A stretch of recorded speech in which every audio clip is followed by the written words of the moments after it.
Primetime local news, serving the Lakeland and Midwest regions. Good evening and thanks for joining us. Alberta will launch Stage 1 of its reopening in just 6 days on June the 1st. The province announcing its plan today based on vaccination rates and hospital capacity. Stage 1, which has targets of 50% of Albertans 12 and older with a single dose and hospitalizations under 800, has already been achieved. Premier Jason Kenney is optimistic about how the summer will unfold. With Alberta's Open for Summer plan, a 3-stage plan, we'll see all COVID-19 health restrictions lifted in only a few weeks' time, as long as Albertans keep doing the right things for just a little while longer. That means backyard barbecues, dream weddings, family reunions, concerts, festivals, birthday parties, dinner gatherings, and yes, the Calgary Stampede will be back on. The Stampede, by the way, is scheduled to take place from July 9th to 18th. But back to Stage 1. As of next Tuesday, groups of 10 people can gather outdoors, patio dining can resume with up to 4 people per table, and haircuts and other personal services will return by appointment only. There are 151 new cases of COVID-19 in Saskatchewan. 10 of the new cases are in the immediate Lloydminster area, where we have 83 active cases. There are 16 new cases in the Northwest, where we have 165 active cases. That is the third highest amount in the province, behind only Saskatoon and Regina. 1,442 cases are active province-wide. There are 133 people in hospital, including 7 in the Northwest. Close to 670,000 vaccine doses have been given province-wide, including almost 44,000 in our zone. 9 riders will be biking from Lloydminster to Tufnell, Saskatchewan to raise money towards schools' breakfast programs. It's the Bike for Breakfast fundraiser, and they're asking the community for help to put them over the finish line. Our Shelby Clark has more. 8 crazy cats and I are biking to Tufnell, Saskatchewan to raise $200,000 for the Lloydminster and area schools for our breakfast programs. Funding has been cut and the need is real. Come on. Last night, the riders got together to host a press conference to update the community on how they're doing for the fundraiser. It started off as an idea that's blossomed into this huge project the entire city wants to get behind. And it was really cool to have sponsors jump into it right off the bat. And so obviously, Wayside Dental Center, my home, we were the first sponsor, and then we were able to get other sponsors to become community champions. $141,000 has been raised so far of their $200,000 goal. They hope this 1,046-kilometer trek will raise awareness and funds to fuel schools in the community. Jamal believes after seeing the generosity from Lloydminster at the beer and pizza event last week, they truly showed how strong their support was. It's amazing because the community has always been behind me, whether I'm fundraising for water wells in Nicaragua or I'm fundraising for food in our schools. It just shows you that the kindness and generosity in the Lloydminster people's heart. I'm proud to call this place home because of the people, and I can't thank them enough. The funds will go towards the Lloydminster Catholic and Public, Northwest, Buffalo Trail, and Onion Lake school divisions. Some of the riders involved in the event don't have much biking experience, but are willing to go the distance for the kids. Probably the funniest story is, you'd think we're all cyclists. I'm sure I rode bike back in the day, but it's 15 years ago. We just saw Ken Rutherford biking around for the first time tonight, and he's biking in less than 2 weeks. Others, Nigel Dubé, everybody knows, the head coach of the Bobcats. He, biked a little bit. He just did 100 kilometers in one day a couple days ago, right? So it's been pretty cool to watch the group go from zero biking experience in the last 25 days to really jumping on board with it. The bike ride is now 10 days away. People can go online on the Bike for Breakfast GoFundMe page for any future donations or write a check to the Lloydminster Kingsman Club and drop it off at Wayside Dental. For Primetime Local News, I'm Shelby Clark. In this week's Beyond the Classroom, we take a look at Holy Rosary's high school's cosmetology program and the changes that had to be made due to COVID-19.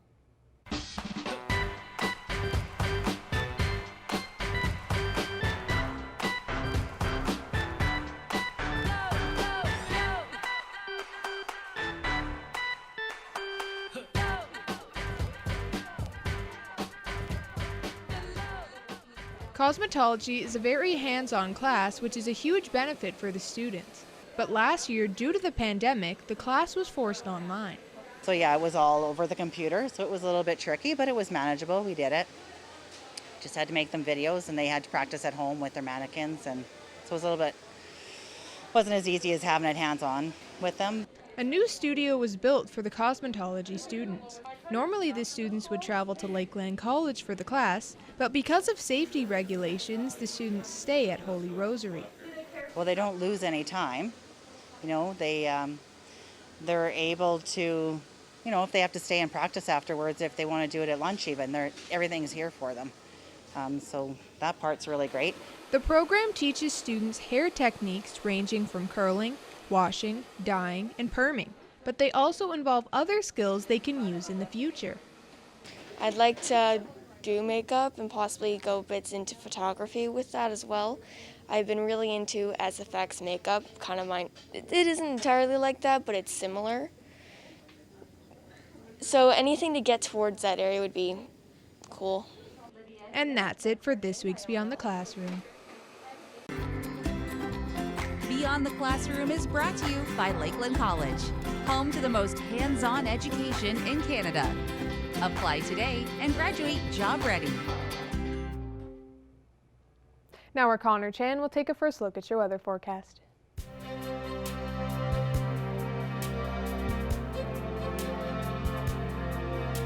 All right, thanks very much, Jasmine. Looking right now, 13 degrees, lots more sunshine in the forecast today. I mean, we did see a little bit of sun yesterday, but it's starting to warm up a little bit. The wind's definitely picking up, and that's going to carry over into the next couple of days or so. But right now, that just shy of 30 kilometers an hour coming in from the south and southeast as well. There is chances of more showers on the way, but right now let's talk about some temperatures right now in other areas. 13 degrees in Vermilion, Marwayne, 12 degrees up in Bonnyville, 14 for Cold Lake and Lac La Biche, 14 also out in Vegreville and Edmonton, 16 degrees in 16 degrees in Provo, 18 in Macleod, and 13 in Maidstone and North Battleford. There is going to be a little bit of a low pressure system moving up from the northern Alberta side. That's going to generate a lot of that rain that we could see on the Friday, which could accumulate starting around that Friday afternoon is when we could see a lot of the heavier rain, and then carrying over a little bit into Saturday where we should see things clear up a little bit more. But taking a look at some temperatures overnight, North Battleford 2 degrees, a little bit of cloud coverage overnight, but still clear nonetheless for right now for them. And then we are going to see a little bit of wind picking up wind gusts picking up as well, coming in from the southeast and south at 30 kilometers an hour. So we could see wind gusts actually get up to 50 kilometers an hour in some areas, including us here in Lloydminster. So 5 degrees with some cloud coverage overnight in Cold Lake, 20 degrees for tomorrow with a little bit of cloud coverage as well and sun mix, and then 3 degrees overnight for us here in Lloydminster, and then 21 degrees will be our daytime high for tomorrow. Taking a look at those next 3 days, we are going to start to see that rain. As I mentioned, we're going to see little spurts of it in the afternoon, and then the evening, like I said, is when we're going to start to see the majority of the rain at that high of 16 degrees. And we are going to warm up a little bit for Saturday. We could see little bits of that rain as well carrying over into Saturday, but not throughout the whole day. So it should still be a nice day outside for Saturday with that sun and cloud mix in the forecast. That is a look at your weather for now. We'll have more primetime local news after the break.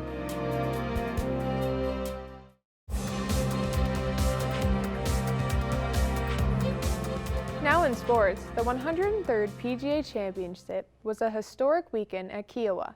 Evan Kenny is joined by Marty Wheaton with more on the PGA Championship and how the story unfolded.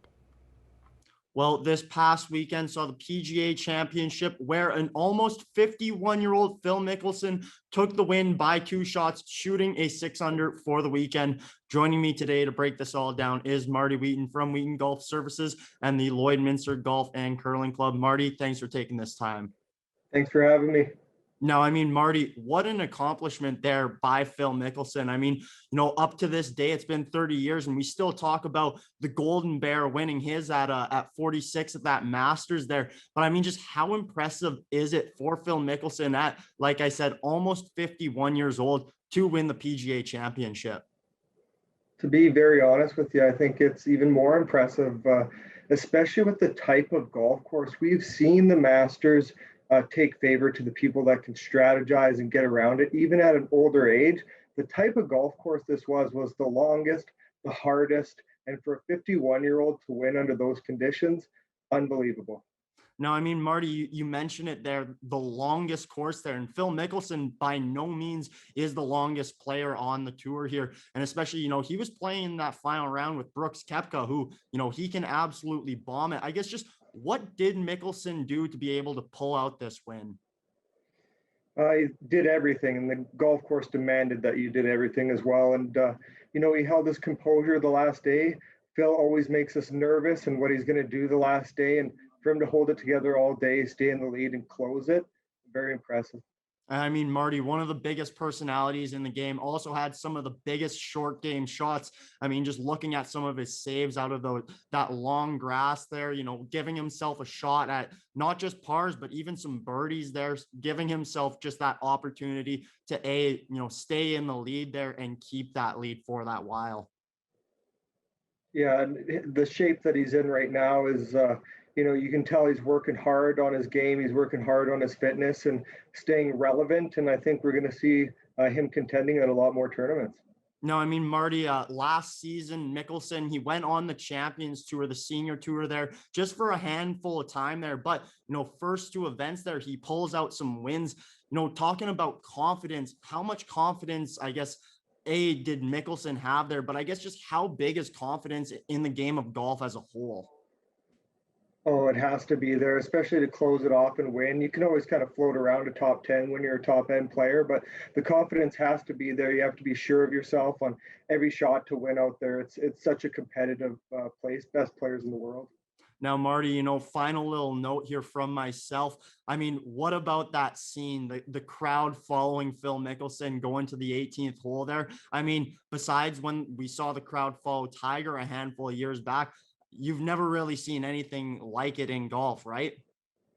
It's a pretty iconic scene there. And, with everything going on too, and fans starting to come back, and with Phil winning and the history behind that golf course, it was just a perfect ending. For sure. Perfect ending. And I mean, biasly, as a fellow left-handed golfer, I'm more than happy to see Phil Mickelson pull that one out. Marty, thank you very much for taking this time and joining me. Thanks, Evan. Now our Connor Chan will take another look at your weather forecast.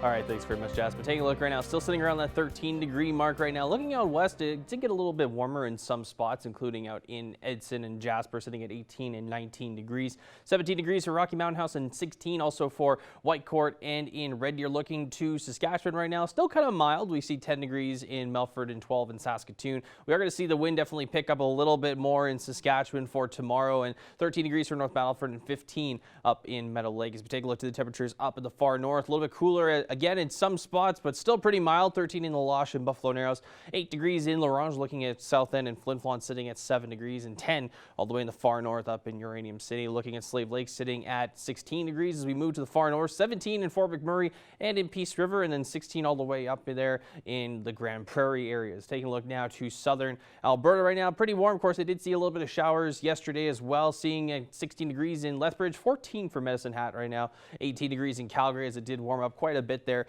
And then looking to southern Saskatchewan, 10 degrees in Moose Jaw and Swift Current, with 9 in Estevan, and Yorkton with 11 degrees in Regina. Now, as we take a look across the country here, we are seeing 8 degrees in Winnipeg, so definitely cooled off a little bit compared to the last couple of days. Still pretty warm, though, for the most part in Ontario, with 23 degrees in Toronto, 21 in Quebec City, and 7 out in St. John's, and then 22 in Halifax. So there's a little bit of a big difference there in those provinces there out in the Maritimes. Looking at Vancouver, seeing some cloud coverage there at 15 degrees, 9 degrees up in Yellowknife, and 9 degrees also in Whitehorse as well, with some showers happening right now. Now, taking a look at what we could see for tomorrow, we are going to be back into the 20-degree mark around our area, and that's what we'll see. 21 degrees will be our daytime high, along with Marwayne and Macklin. Going into the 22-degree marks, we'll see that number in Vermilion, Wainwright, Provost, and Vegreville, along with the areas up north here in St. Paul and Bonnyville. 23 out in Edmonton, out further west. It's going to be a little bit windy tomorrow, as wind gusts could get up to averaging around 30 kilometers an hour for some parts in Saskatchewan, and carrying over to possibly 50 kilometers an hour is what we could see for max wind gusts for tomorrow. But lots of 20 degrees. We'll see that in Maidstone and North Battleford. So it could be a little bit chillier just with that wind on top of the temperatures. 19 in Green Lake and in Meadow Lake as well, and 20 all the way up in Isle La Crosse. Now here's a look at the next 7 days. We could possibly see some showers heading into Friday, starting around that Friday evening. That could be, that is when we're going to see the majority of our rain. Going into Saturday, we could see some of those showers carry over a little bit into late Saturday, early Saturday morning around that 12:30 a.m. time there. And then going into Sunday, we'll have back in the highs of 23 degrees with lots of sun. 28 degrees on Monday as we start to gradually get a little bit warmer into next week here, but a little bit more sun coming on Tuesday compared to Monday. 25 there for that Tuesday, and then 28 degrees will be the temperature we see to wrap up that 7-day forecast. That is a look at your weather for now. We'll have more primetime local news after the break.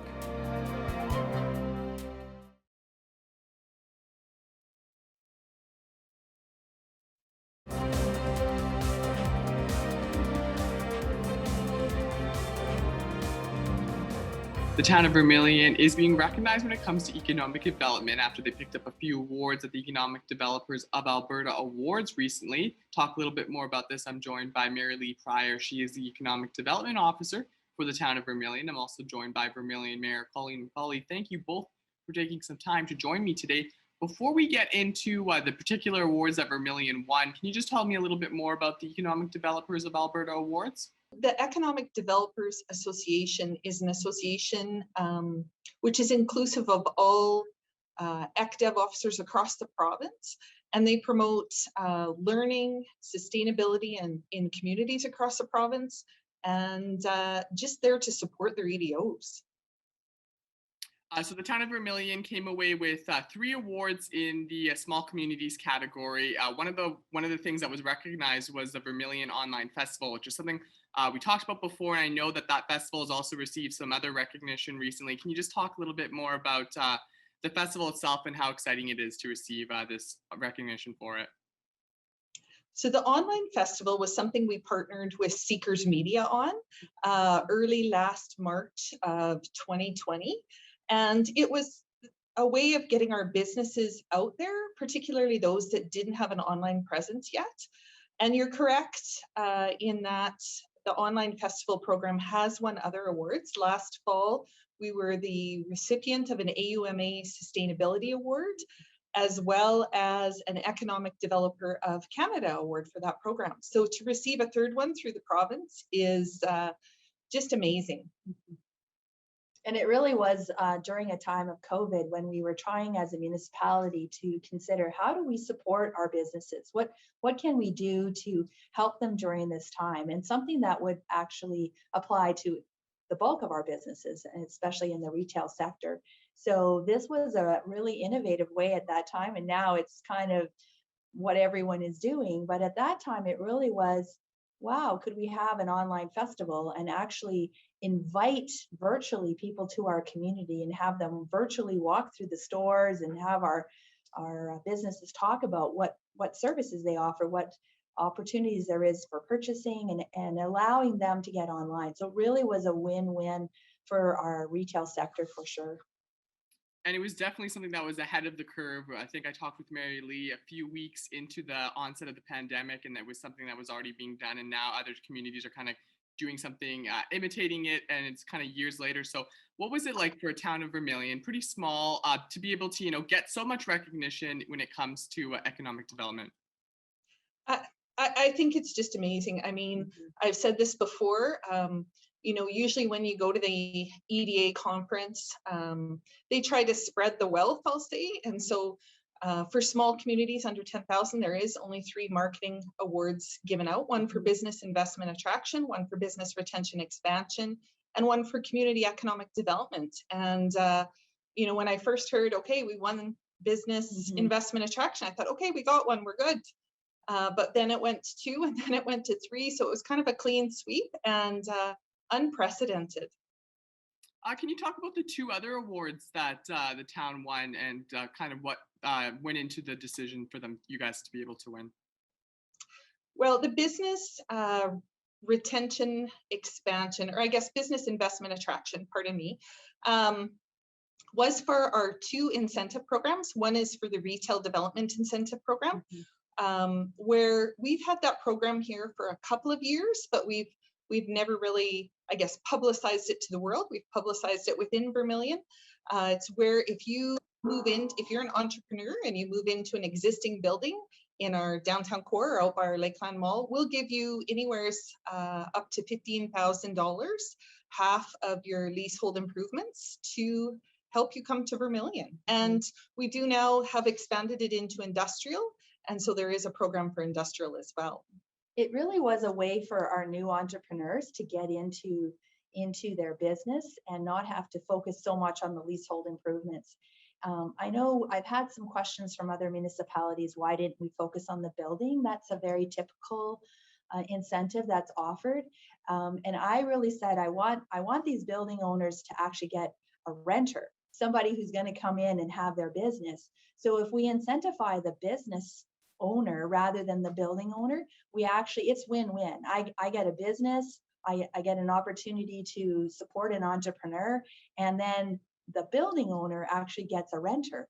And so it really was a way of, I'm going to say, really leveraging those dollars and getting the maximum benefit out of it, really pointing it to the business owner. And as a result, I think within these last, especially these last 2 years, even during COVID, we are still getting entrepreneurs saying, hey, I want to open a new business in Vermilion. And if it meets the criteria we're looking for, we're happy to support them. So the other award, Jace, that you asked me about was the Community Economic Development Award. And we won that one this year for our VNet broadband project. And our broadband project is actually working on its 4th year. We actually started as a regional project with the Vermilion River Regional Alliance, and then Vermilion stemmed forward with a pilot project of its own. And now we're looking at possibly going to fiber. So we are our own ISP. And it's just a huge project, particularly for a small community in Northeast Alberta. What's the reaction from the business community in Vermilion? What has it been like the past year or so with some of the incentives that the town has put into place, and kind of just the culture of the business environment in the town of Vermilion? I think the culture downtown and in our retail sector is just buzzing. And I know it's been super hard on them during the COVID times with all the opening and closing and opening and closing. But that said, they are trying their best to hold their own. And we are still attracting new entrepreneurs through our retail development incentive program. Now, I need to mention as well that Mary Lee, you personally won the Economic Developer of the Year award. I was just going to ask also, what's next when it comes to the town of Vermilion's economic development? Is there anything on the horizon that we can look forward to? I don't like to give away any trade secrets ahead of time, Jace, but yeah, we've always got some new projects coming forward in our back pocket, so stay tuned for those. I will say, if you've driven through Vermilion in the last couple of days, we have started moving ground on a new McDonald's out in our Junction 1641 highway commercial development. So exciting there. There's always something going on in Vermilion. And for Vermilion to get a McDonald's, that is actually quite a feat. I'm going to say we were dating them for about 3 years before they actually said, you know what, we're gonna consider Vermilion. It's not very typical that McDonald's will establish a freestanding location in a community of this size. Like we're on the small end of their freestanding market. So they're test piling it in Vermilion, their new store size, and I'm hoping that will be a successful test pilot for them. Great. Well, thank you both for taking some time to talk with me, and I want to just say congratulations again for winning these recognitions. Thank you so much.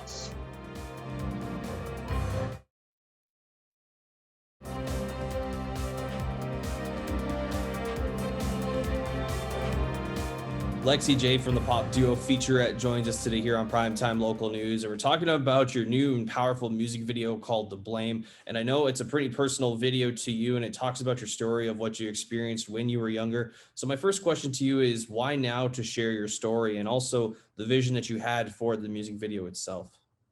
I'll talk about why now first, I suppose. So I actually started writing this song in 2018, and it only just came to light in 2021. We previously released it on our record Dream Riot, which came out in 2020, but it wasn't right. It was just like I wasn't ready to deal with it. So we threw it in the mix, and we had a track for it, and it was all wrong.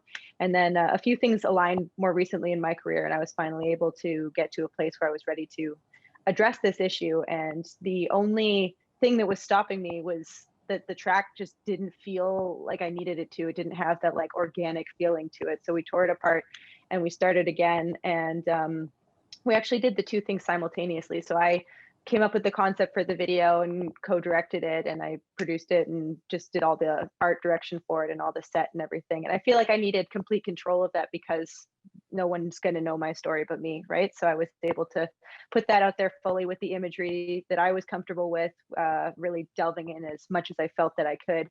And all those things came together at the same time. So we actually really only had the finished track around a day before we started filming, which is pretty crazy and powerful. So all those things were so fresh, and it was really beautiful to like hear those sounds for the first time and like get to dance in the video and perform and just, you know, really organically feel what I was supposed to be feeling to make art that day. When you were writing the song and creating this music video, did you have that goal in mind of hoping that this creates an outlet for others to come out with their personal stories of abuse?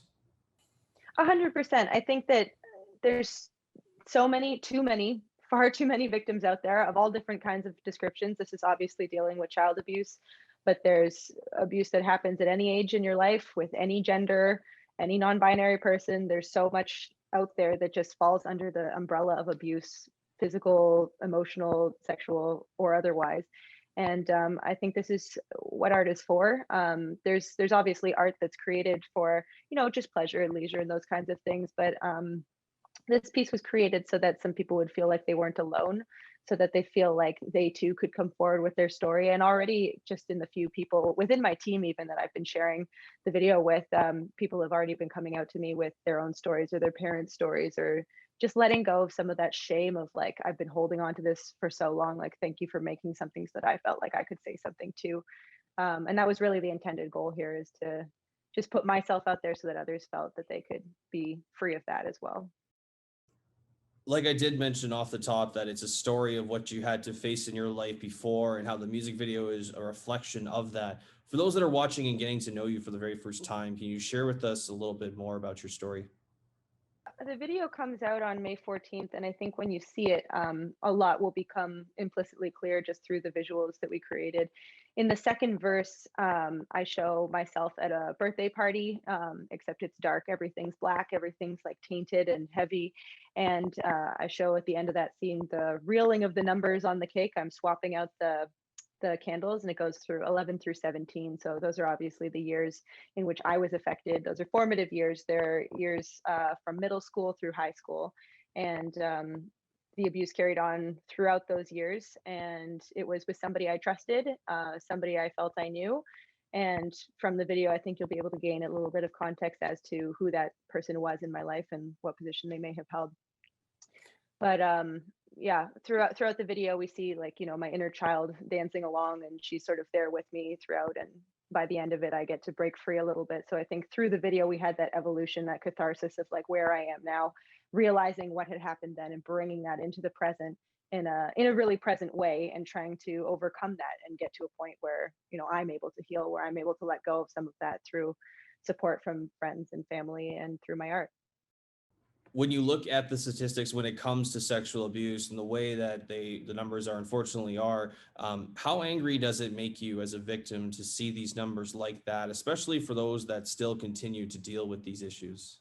Absolutely. That's the part that gets to me the most. That's why, like, no matter how painful this is, and no matter how much it hurts me to do something like this, it needed to be done, you know, because there's just people out there that don't feel like they're safe to say something. And, you know, I really respect that. And I felt for a long time like I wasn't safe in coming forward and saying anything. And, you know, I got to a point now where I'm able to do that, and I'm really happy about that. But I hope for those people that they can start to find that place where they feel like there's a person they can talk to, or a line that they can call. kidshelpphone.ca was one of the things that was out there when I was growing up, and I didn't even realize what was going on at the time so much as I obviously do now.